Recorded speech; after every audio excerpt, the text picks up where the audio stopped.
Good evening, entrepreneurs, and welcome to the Justice Nicole, the Entrepreneurist YouTube.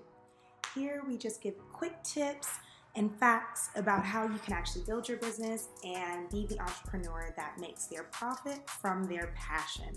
Super excited about today and our segment. I want to just dive right into it because 2 segments ago we made sure that you knew how to actually build your brand, right? And during that segment, I wanted to make sure that I even just highlighted the fact that when building your brand, you have to make sure that you're doing customer discovery. So that's what I want to dive into today. Customer discovery. Here we go. First and foremost, let's keep in mind, customer discovery, it's not a one-time thing. It's continuous.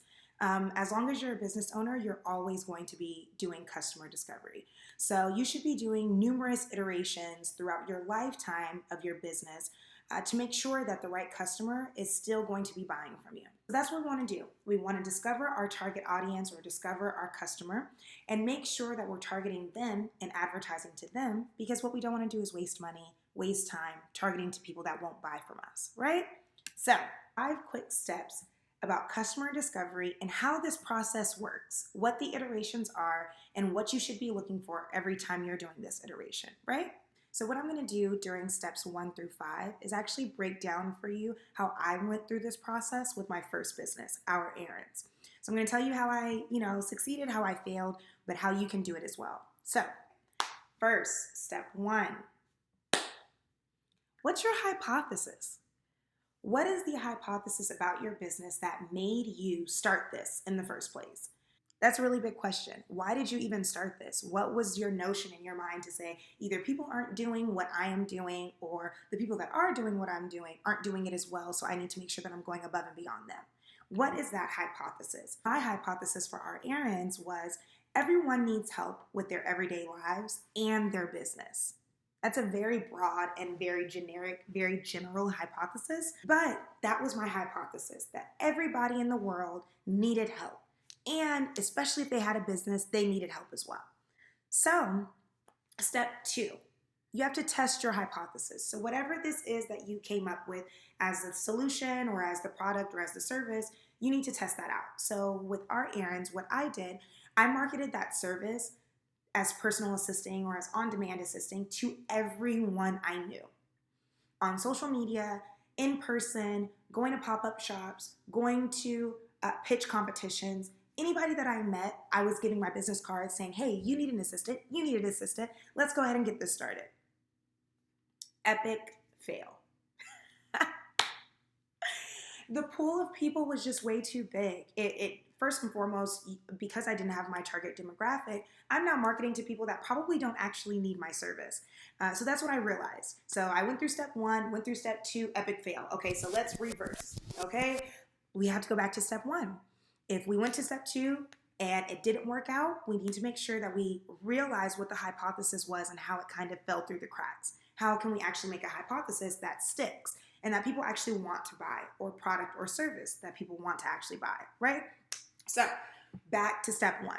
So first and foremost, I started thinking, I'm like, okay, first, people with kids, small business owners, they need help. Instead of that everyday generic what I'm going with, the people with kids, I know for sure that they need help, because I know, my mom is a single mom.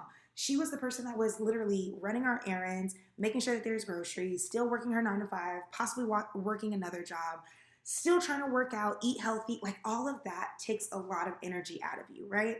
Whether you're a single parent or not, being a parent is a lot. So that was a target demographic that I felt we could actually hone in on and actually be able to use this service with.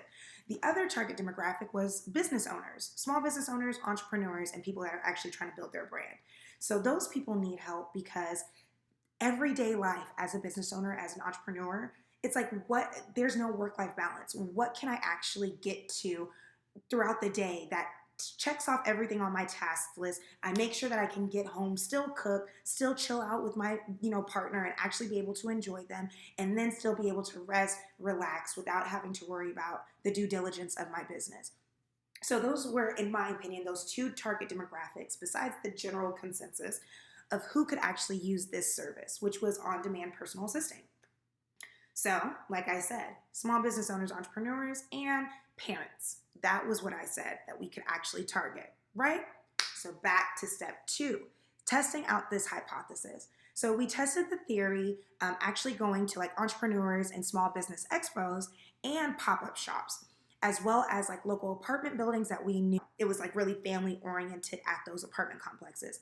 But keep in mind, we didn't go to Castleberry Hill, which if you're in Atlanta or if you're from, or if you've been to Atlanta, you would know what that means. But we didn't go by the AUC and market this product. We went by Linux and marketed this product. We found numerous apartment buildings that were luxury apartment homes that had amenities offered within their apartment. So it was just like an easy copy and paste type of situation where we told them the product that we had or the service that we had, and we wanted to offer it to their apartment complexes along with the other complementary things that they're getting. So now this isn't just a one-on-one situation with the person that lives in the apartment, but now this is a bigger contract with the actual apartment complex, right? So that's what we did. We were taking surveys, asking specific questions to see if our hypothesis was actually accurate. So just a couple questions from the business that I first started as what we were asking, just so that you can start jotting down some questions of your own for your business venture. So the first thing that I was asking was, what is a daily pain point for you as a business owner, as a father, as a mother? You would not believe the laundry list that we got. A pain point, first and foremost, was the fact that they felt like it was way too overwhelming for them to have to work their job and still have to go grocery shopping, come home, cook the meal, feed the kids, put them to bed, make sure that they showered, read them a bedtime story, and then focus on themselves. Even if that was, a glass of wine, just some relaxation time, maybe watching some Netflix. That didn't happen until sometimes midnight, 1, 2, 3 in the morning because of everything that they were doing. So that was a really big pain point for a lot of people, whether it was the family or the business owner, right? The second thing that I asked was like, what is work-life balance to you and how often do you achieve that? Work-life balance is something that a lot of, especially entrepreneurs, but parents as well, do not get the satisfaction of. Once you're working, it's kind of like your work is your life. So it's not work is life, it's work-life balance, right? So when asking that question, a lot of people would be like, wait, what is that? Work-life balance, I didn't even know that you could have that. But when we actually delve in deeper as to figure out what work-life balance was for them and how often they achieved it, for them, they didn't say that work-life balance happened until the weekend, once work was over and I actually was focused on my life. Because they would say that still I'm getting emails from my work, but I'm still focused on my life during the weekend time. That's not the appropriate time to have work-life balance. It should be continuous, in my opinion. So that was my second question. Realize, got it, they really don't have a lot of work-life balance. Third question, how often do you outsource tasks or errands to an on-demand provider? So this could be your grocery shopping. This could be your actual shopping. Like Amazon delivers just about everything. Your food deliveries like Uber Eats. We could talk about Grubhub. We could talk about Postmates. How often are you utilizing these other services, which are kind of like mine, which is on demand, just quick, need to hire somebody right now? Fiverr, Upwork, all of those things. How often are you using those type of services? And then that helps me realize, okay, well, how often would they use mine? Are they my target demographic, right? So once I figured that out, a lot, especially with COVID now, because of everything that has happened and everything is going virtual and everybody's getting everything delivered, a lot of people, I would say a good majority of people utilize on-demand services, Uber Eats, Grubhub, Instacart, all of those things, Walmart delivery are on-demand services. Let's keep in mind that this was like in 2017, 18. So when asking these questions, they're like, sometimes, but not very often. Now when we ask these questions, they say all the time. So as I said, things change as the product and service keeps growing. But that was my third question. Fourth question, how important is your personal or family time? So there are some people that just don't care about work-life balance. There are some entrepreneurs that are like, hey, if I'm building the legacy for my kid will understand once they get older that this is what I was doing it for, that this was the time that I was spending to actually build that legacy for them, right? But there are some people that aren't that way.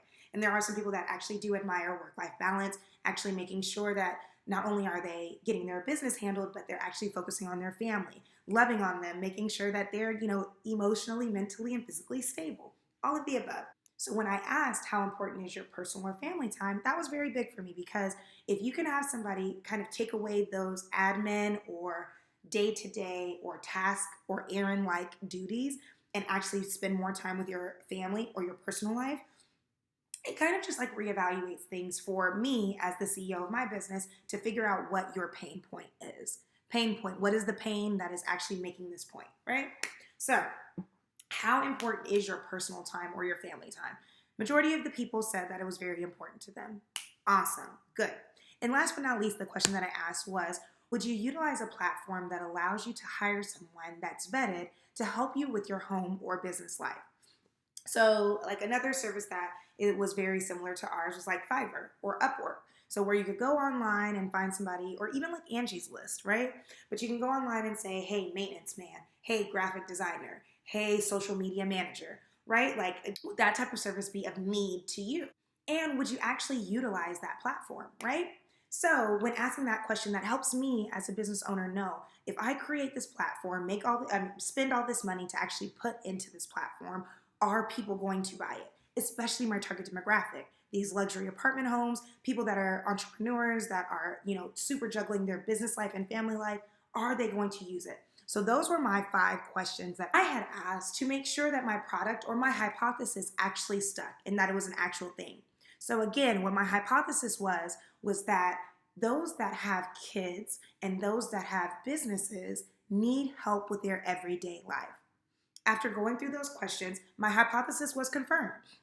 Those people that had kids and those people that had businesses, all of those questions, they're like, yes, I would utilize a platform that did that. Yes, I would make sure that I had a work-life balance if I actually had somebody here with me and actually doing those admin or day-to-day task-like things. So once I got those questions answered, I was like, okay, awesome, perfect. So step 3 in building out customer discovery. Test that product, service, or solution or that concept with your target demographic. So with our errands, we tested it with entrepreneurs first. Crazy is an understatement, okay? Literally, people were asking about how do we actually hire an assistant? How can we book somebody? And let's keep in mind, we had just started the platform. So we had 1 or 2 assistants, which 1 or 2 of them also included myself. So during that first couple months, I was taking a good majority of our clients, making sure that they were 100% comfortable with the assistant that they got once we transferred out to actually build out these assistants. So I tested out that product or solution with those entrepreneurs and it went amazing. Those entrepreneurs said that at that point forward that their work-life balance was a real thing, that they actually could focus on the bigger things, the things that actually made them money and things like that, while we focused on the foundation. Setting up the admin stuff, setting up the Google domains, making sure that they had a domain in general, setting up their website, getting graphic designers to create their posts. All of those things is what we did and still what I do to this day. So what I wanted to make sure of was that not only was the service a good fit, but those entrepreneurs were a good fit as well. And so that's the main thing for you to realize. Next, step 4 of the customer discovery process, verify. We need to confirm that this hypothesis, even though we tested it and all that stuff, 1 test or 5 tests, 500 tests are still not enough to verify your hypothesis. So we verified the service by going into an accelerator program that actually helps with customer discovery and realized that there was a bigger market, actually if we pivoted the services and the customer to relocation services for corporations. So let's go ahead and break that down a little bit. I started my business as an on-demand personal assistant company, meaning you come to my platform, you hire somebody that is a personal assistant, you get to utilize them for 2 or 3 hours, but you don't have to worry about hiring them for full-time, part-time work. It's just when you need them. Kind of like Uber, Fiverr, Upwork, all of the above, right? Once we got into this accelerator program, which was with Comcast, NBC Universal, the farm, when they told us, they were like, hey, you guys know that if you marketed this type of product to like a corporation, you wouldn't have to worry so much about the hand-to-hand dealings with the customers, the clients, the assistants, and all of the above. You kind of can do more of an overseeing type of thing. With relocation services, what that means is a lot of people like in corporate jobs, they get relocated to make sure that, like if you're going from California to Atlanta or if you're going from Chicago to Florida, from that point, like how do you figure out where you want to get your hair done, where you should go as a nail salon, where your kids should go to school. Like, what are the best Ivy League schools or the things that you want, right? So that's what the corporation, or as far as Comcast, NBC Universal, that's what they realized. They're like, hey, like you guys are thinking like this, but in all actuality, this is way bigger. So once my business partner heard about that, it was immediate.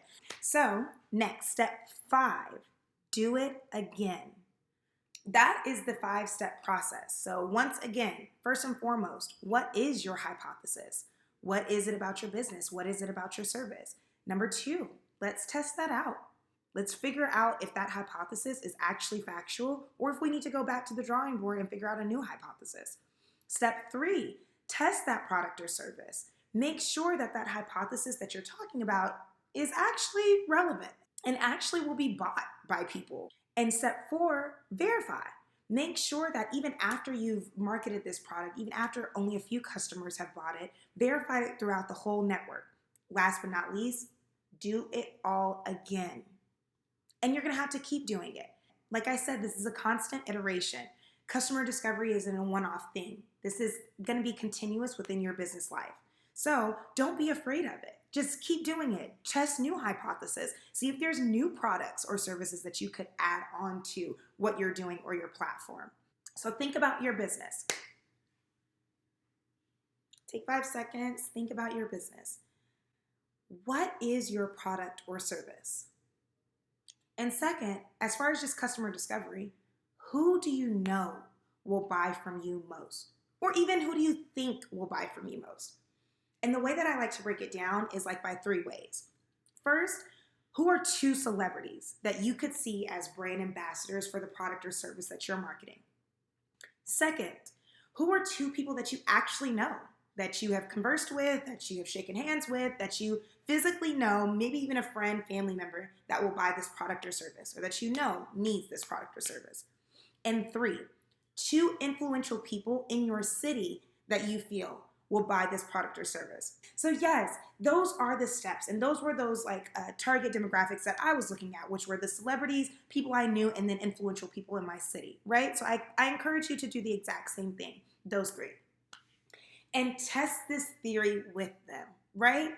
That's major. That's what it's all about. It's all about word of mouth and all about getting your name out there, right? Because there's so many other businesses that could be doing what we're doing or that are doing what we're doing, but we're doing it better. So how are we doing it better? Guys, customer discovery is an ongoing process for your business and for you. And you should never stop discovering your target market. Not saying that the product or the service that you're creating is actually going to change, but people change every day. And their preferences and likes, they change too. So we have to. It's nothing unfortunate. It's nothing for you to be sad about or for you to be frustrated about. Please do not be frustrated with the process.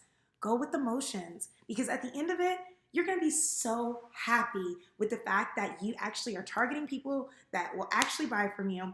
You're actually connecting with people that love what you're doing and your product or service, and you're getting probably great constructive criticism from those people that you're marketing to of how to make your hypothesis more direct. And that's what it's all about. How do we make sure that the solution or the product that we're creating is a direct reflection of not only just us, but the people that we're trying to help or the people that we're trying to make customers or clients, right? And that's really it. So like I said, guys, these quick tips about customer discovery are all for you to make sure that you're targeting the right customer and not wasting your money on ads or even wasting your time on people that won't actually buy from you, right? I'm so glad that you guys tuned in today. And thank you so much for always tuning in to Justice Nicole, the Entrepreneurist, and Generation Entrepreneurship, where we're literally bridging the gap between those that think that a real job is just that 9-to-5 thing. But actually what it is, it's about you discovering your passion and making your passion your profit as an entrepreneur. Super excited to keep giving you guys these great tips. And do not forget, subscribe, okay? Let's get it in so that you can start hearing these memos, hit your phone, and they say, hey, the Entrepreneurist just uploaded a video so that you can come, tune in, and make sure that your business is on and popping, right? Thank you guys so much.